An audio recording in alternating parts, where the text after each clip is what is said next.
Well, the White House trying to recover from criticism for a string of NSA spying revelations. President Obama this week calling for a full review of federal surveillance programs after reports that the spy agency monitored the cell phone of the German Chancellor and dozens of other, allies, world leaders that are friends with.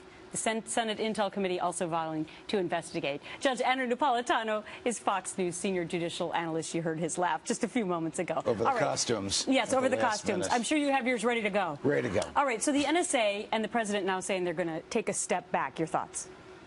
The NSA is utterly out of control, and either the president doesn't know what they're doing, in which case he's not in charge of the executive branch, or he's misleading the American public when he said he didn't know that they were spying on Angela Merkel. Turns out they were also tape recording the papal conclave that elected Pope Francis as Pope 4 months ago. What conceivable national security or intelligence reason would there be for that? I saw that, and now the Italian newspapers are saying that that is, absolutely not true at all, although it was a headline grabber, because what information could they possibly get out of that? But what do you make of the fact that, on the one hand, I know you don't agree with the Patriot Act, right? Right. Okay. So, but on the one hand, you have some politicians who were in favor of the Patriot Act, but now they say, wow, this has really gone way too far. Well, the reason it's gone too far, and I understand them. I disagreed with what the Patriot Act permits because it lets federal agents write their own search warrants, and it gives an impetus for federal judges to allow this secret surveillance. But the authors of the Patriot Act never thought it would go as far as it's gone. This is the problem with government in secrecy. It's a secret court, and the reports are only to 8 members of Congress who are sworn to secrecy, and the president obviously is not going to spill the beans unless somebody like Snowden forces his hand.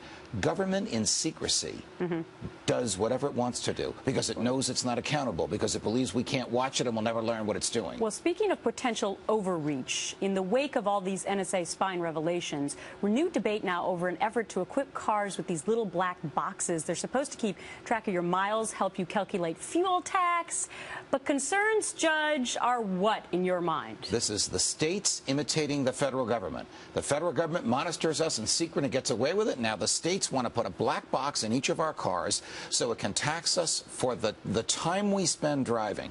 This not only records your mileage, it records where you go, it records how long you're there, it records how long you idle, it records your miles per gallon, it records whether or not you stopped at a stoplight. Do you really want to get a ticket 3 years later saying, oh, Ms. Carlson, you failed to stop at the stoplight at 6th Avenue and 47th Street 4 years ago? Yeah, well, I already got a ticket for going too fast through a toll booth. I didn't even know that they could catch me doing that.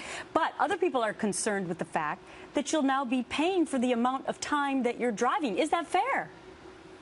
It is not fair, because the government is going to try and sell this to us with the idea that the money that you pay will be used to keep up the roads. That is not true. Just like the gas tax that we pay today, the money collected on these black boxes will go directly to government coffers. It's nothing but more money for the bureaucrats to spend. The holes will have the same potholes, and the roads will have the same potholes in them they have now. Thanks very much. And our privacy will be invaded in the process. All right, Judge, always great to see you. Pleasure.